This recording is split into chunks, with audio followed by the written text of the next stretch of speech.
여러분 안녕하세요. 머니투데이에서 북미 지역을 총괄 담당하고 있는 황종덕입니다. 저는 오늘 미국 남부 캘리포니아 오렌지 카운티에 있는 한 코스트코 주유소에 나와 있습니다. 미국에서 가장 값싼 휘발유를 찾는 분들은 반드시 코스트코 주유소를 찾게 되어 있습니다. 오늘이 미국 시간으로 16일입니다. 지금 코스트코 주유소에서는 1갤런당 5달러의 휘발유를 판매하고 있습니다. 1갤런을 리터로 환산해보면 3.785리터입니다.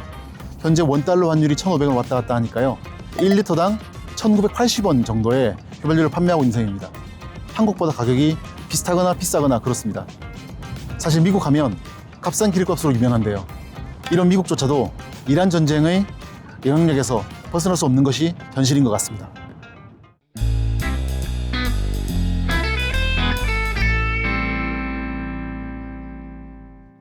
사실 기름값은 트럼프 대통령의 재선 핵심 공약이었습니다. 실제로도 전국 평균 휘발유 가격은 갤런당 3달러 이하를 유지했습니다. 무려 13주 연속으로요. 이건 2021년 팬데믹 이후 처음 있는 일이었습니다. The roaring economy is roaring like never before. 해서 트럼프 대통령은 기름값을 자신의 핵심 경제 성과로 내세우기도 했습니다. 그런데 딱 3일 뒤 2월 28일 미국이 이스라엘과 함께 이란을 전격 공습해버렸습니다. 이때 이란 최고 지도자 하메네이까지 사망했습니다. 중간선거를 불과 9개월 앞둔 시점이었는데요. 이번 공격의 명분이 어떻든 정치 전문가들은 올 1월 베네수엘라 마두로 대통령이 체포됐던 당시를 먼저 떠올립니다.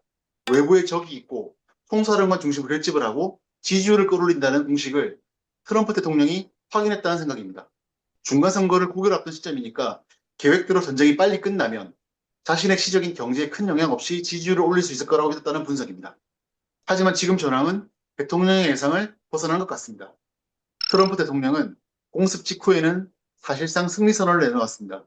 Today will be yet again our most intense day of strikes inside Iran.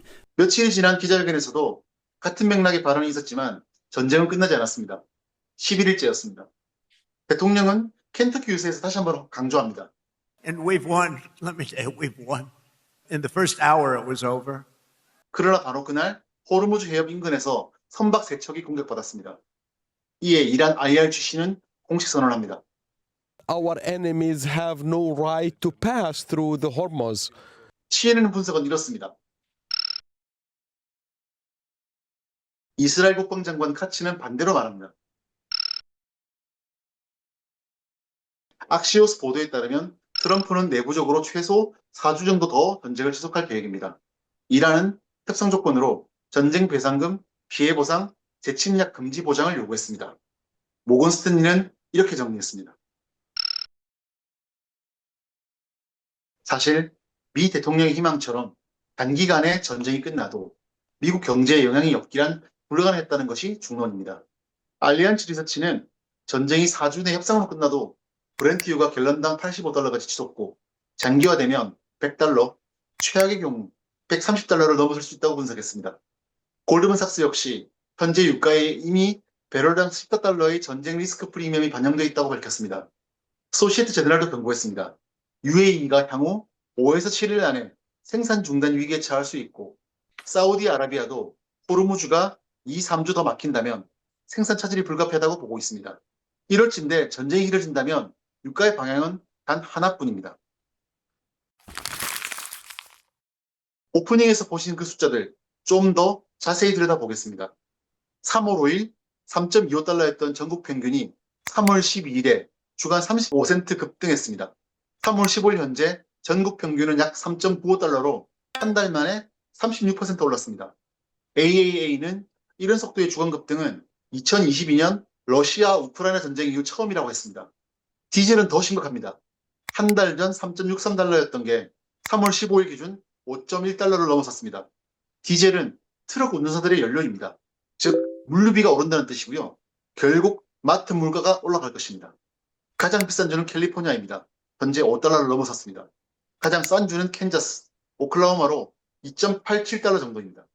원인은 당연히 이란 전쟁입니다. WTI 원유 선물은 주간 18% 폭등했고요. 전 세계 원유 20%가 통과하는 호르무즈가 막히면서 걸프 산유국 생산량이 하루 670만 배럴 감소했습니다. 그 충격이 주유소 가격 편으로 직회한 것입니다. 자, 실제 돈 계산을 한번 해보겠습니다.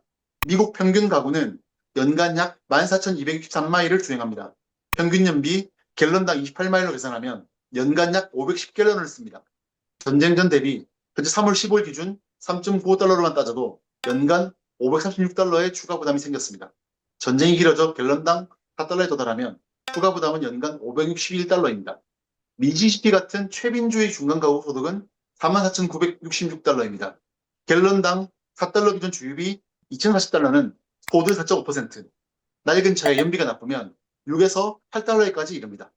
그 주들이 어떤 주인지 다음 파트에서 보겠습니다. 상위 20개 부유한 주 중 19개가 민주당 강세주, 하위 20개 가난한 주 중 19개가 공화당 강세주입니다. 전국 최빈 10개 주 중 9개가 공화당 텃밭입니다. 정치학자 토마스 프랭크가 2004년에 쓴 책 What's the Matter with Kansas가 이 역사를 가장 명쾌하게 설명합니다. 공화당이 낙태, 총기, 종교 같은 문화 이슈를 전면에 내세우면서 실제 경제정책이 이 노동자들에게 불리하다는 걸 뒤로 숨겼다는 거죠. 그리고 지금 이 순간 기름값이 그 마법을 깨뜨릴 수 있는 이슈가 될 수 있습니다. 기름값은 문화 이슈가 아니라 순수한 경제 이슈, 삶의 이슈이기 때문입니다. 주유소 가격판은 빨간색도 파란색도 없습니다. 여기서 한 가지 역설이 더 있습니다. 유가가 오르면 달러도 강해집니다. 왜냐하면 전 세계 석유는 달러로 결제됩니다. 유가가 오르면 일본도 한국도 유럽도 같은 양의 석유를 사기 위해 더 많은 달러를 확보해야 합니다. 달러 수요가 구조적으로 급증하는 것입니다. 실제로 이란 전쟁 발발 직후 DXY, 즉 달러 인덱스가 2026년 신고점을 연속 갱신했습니다. 문제는 트럼프가 취임 이후 계속 원했던 게 바로 약달러라는 겁니다. 제조업 부활, 수출 경쟁력, 무역 적자 축소, 전부 달러가 약해야 이루어집니다. 그런데 자신이 시작한 전쟁이 정반대 결과를 만들어내고 있습니다. 강달러는 미국 수출품 가격을 올리고 트럼프가 되살리겠다던 러스트벨트 공장들의 경쟁력을 갉아먹습니다. 설상가상으로 레이먼드 제임스는 유가가 전쟁 전 대비 20달러 이상 높게 유지될 경우 트럼프의 빅 뷰티풀 빌 감세 효과가 사실상 전부 상쇄된다고 분석했습니다. 국민에게 돌아가야 할 세금 환급이 주소에서 그대로 녹아나는 구조입니다. 트럼프의 전반적 직무 지지율은 38%, 반대는 57%, 이란 공습 지지는 단 27에서 29%입니다. 폭스뉴스에서도 하원 일반 투표에서 민주당이 52%대 46%로 앞서고 있습니다. 폭스뉴스 자체가 사상 최고 민주당 리더라고 밝히고 있습니다. 의석 구도를 보면 하원 공화당 220대 215, 민주당은 단 3석만 뒤집으면 과반입니다. 텍사스, 노스캐롤라이나, 조지아, 3월 11일 디젤 가격 주간 상승폭 3위 3개 주가 핵심 상원 경합주이기도 합니다. MBC 여론조사의 공화당 측 조사자 빌 맥킨턴프는 이렇게 말했습니다. 트럼프 지지율, 이란 인플레이션 반대 다수 여론, 기성정치에 대한 분노, 이 데이터 포인트들이 유권자들이 또다시 권력자에게 등을 돌리고 있다는 것을 가리킨다라고 말했습니다. 1970년대 이후 유가가 급등한 해에 집권당이 중간선거에서 이긴 적이 있었을까요? 결론은 한 번도 없었습니다. 예외는 딱 2번. 1998년 클린턴 탄핵 역풍과 2002년 911 직후 애국심 결집. 그런데 둘 다 유가가 낮았습니다. 2006년이 가장 유사한 사례입니다. 이라크 전쟁의 고유가였습니다. 공화당은 하원, 상원 과반을 동시에 잃었습니다. 트럼프 대통령의 유일한 탈출구는 전임자 바이든이 2022년에 쓴 카드, 전략 비축유 대량 방출입니다. 바이든은 그해 6월 갤런당 5달러를 넘어서자 SPR 쏟아부어서 11월까지 3.8달러대로 낮췄고 하원 패배 폭을 크게 줄였습니다. 트럼프가 전쟁이 거의 끝났다는 신호를 자꾸 보내는 이유가 우연이 아닙니다. 2024년 11월 트럼프는 낮은 기름값을 내세우며 당선됐습니다. 국정연설에서 기름값 자랑을 했었죠. 그런데 기름값이 오를 전쟁을 시작했습니다. 전문가들은 말합니다. 전쟁이 장기화될수록 유가는 우상향합니다. 골드만삭스는 배럴당 14달러 리스크 프리미엄을 이미 계산했습니다. 최악의 시나리오에서는 130달러를 넘어설 수 있다고 봤습니다. 그 충격이 가장 크게 오는 곳은 소득이 낮은 주들, 그리고 그 주들은 압도적인 공화당 텃밭입니다. 토머스 프랭크가 2004년에 한 예언, 언젠가 경제 이슈가 문화 이슈를 압도하는 순간이 올 것이다. 우리는 그 순간을 지금 주유소 가격판을 통해서 보고 있습니다.